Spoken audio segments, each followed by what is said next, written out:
العلاقات بيحصل حاجة من اتنين، يا بنحب اصحابنا بطريقتنا، ميرسي، بحبش الفشار اصلا، يا بنحبهم على طريقتهم.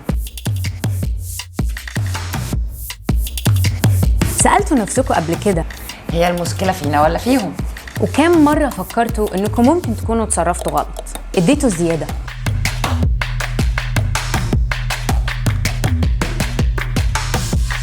او اقل؟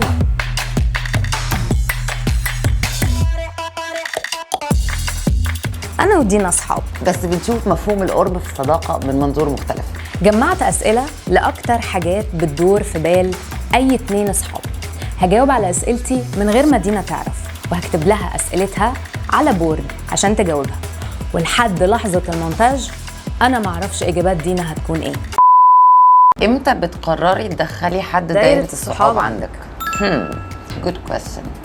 هو الحقيقة كل الناس اصحابي، 3 ثواني بنتقابل بنبقى اصحاب على طول، وممكن نتفق على البلانز بتاعت next week او next day اصلا on the spot. للوهلة الأولى الناس ممكن تفتكر إن أنا بدخل على طول الناس في حياتي وأي حد ممكن يبقى صح. لازم حاجتين، أول حاجة إن إحنا نبقى بنكليك مع بعض في الاهتمامات، أما النقطة التانية يكون حد بيفهم إمتى بختفي. في ناس كتير ما بتفهمش ده وبتفتكر إني بتجاهل الشخص. وإمتى بتخرجيه منها؟ بخرجه منها أما بيزهق مني أو ما بيعرفش يكليك معايا من أول مرة وبيبقى فيه جادجمنت. أنا ما بحبش الحد اللي بيحكم عليا.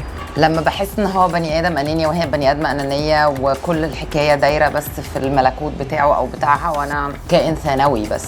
كملي الجمله دي. اصحابي هم قرة عيني، عيلتي وحياتي. ممكن اقسم الاكل مع اصحابي.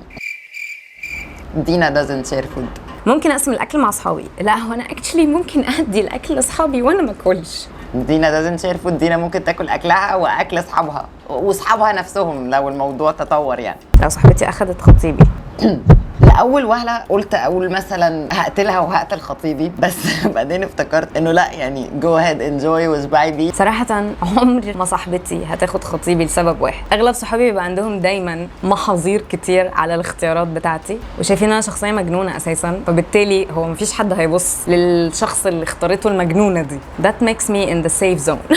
بتنرفز من صاحبتي لما ايه؟ لما بتزن بقى، زنانة وأسئلتها كتير. بتنرفز من صاحبتي لما ما تردش على أسئلتي، يعني دي حاجة منطقية جدا. وبرضه ممكن نختصر السؤال ده ونقول الإجابة بتاعته تكون إيمان بتنرفزني.